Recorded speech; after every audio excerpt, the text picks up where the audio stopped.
میرے دوستو، جب فرعون پانی میں ڈوبا اور اللہ نے مصر کو فتح کر دیا، اس کے بعد حضرت موسیٰ علیہ نبینا علیہ السلام اور بنی اسرائیل کو قوم جبارین سے جہاد کرنے کا حکم ملا، اور قوم جبارین نے دیکھا کہ حضرت موسیٰ علیہ نبینا علیہ السلام تمام بنی اسرائیل کا لشکر لے کر پہنچ گئے، اور ان کے مقابل فرعون کی قوم کا پانی میں ڈوب جانا ان کو پہلے سے معلوم ہو چکا تھا۔ تو ان کو فکر ہوئی اور جمع ہو کر بلعام بن باورا کے پاس آوے اور کہا کہ موسیٰ علیہ نبینا علیہ السلام سخت آدمی ہے اور ان کے ساتھ بہت سا لشکر ہے، اور وہ اس لیے آوے ہے کہ ہم کو ہمارے ملک سے نکالے۔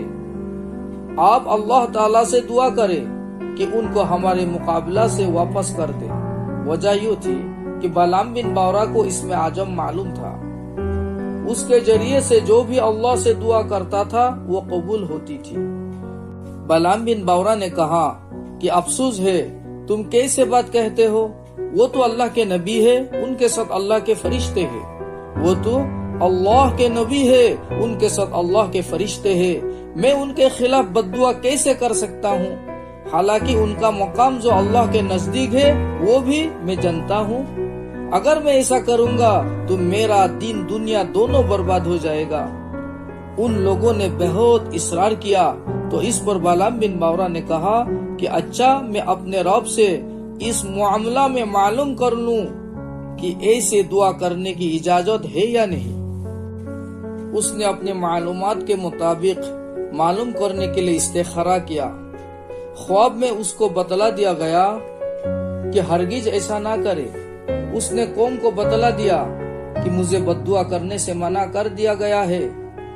اس وقت قوم جبارین نے بلعام بن باورا کو کوئی بڑا ہدیہ پیش کیا۔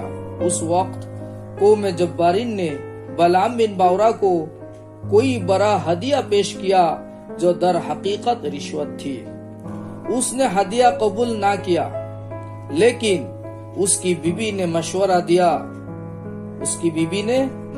دیا کہ یہ رشوت قبول کر لو اور ان کا کام کر دو۔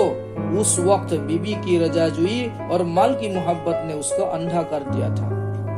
اس نے موسیٰ علیہ نبینا علیہ السلام اور بنی اسرائیل کے خلاف بد دعا کرنا شروع کی۔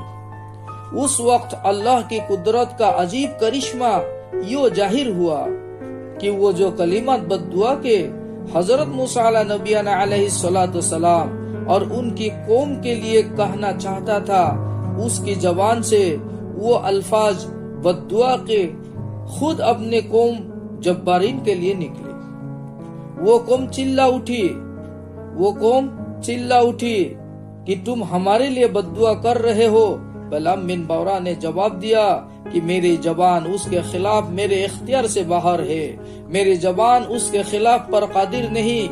نتیجہ یہ ہوا کہ قوم پر بھی تباہی اتری اور بلعام بن باورا کو یہ سزا ملی کہ اس کی زبان کتے کی طرح اس کے سینے پر لٹک گئی اور برباد ہو گیا دنیا و آخرت میں۔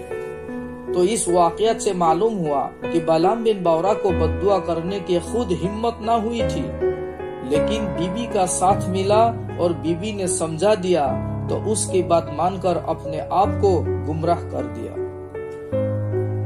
اسی طرح میرے دوستو بزرگوں، جب عورت بگڑتی ہے تو اپنے شوہر کی گمراہی کا ذریعہ تو بنتی ہی ہے، لیکن اس کے ساتھ پوری قوم کی تباہی کا ذریعہ بھی بنتی ہے۔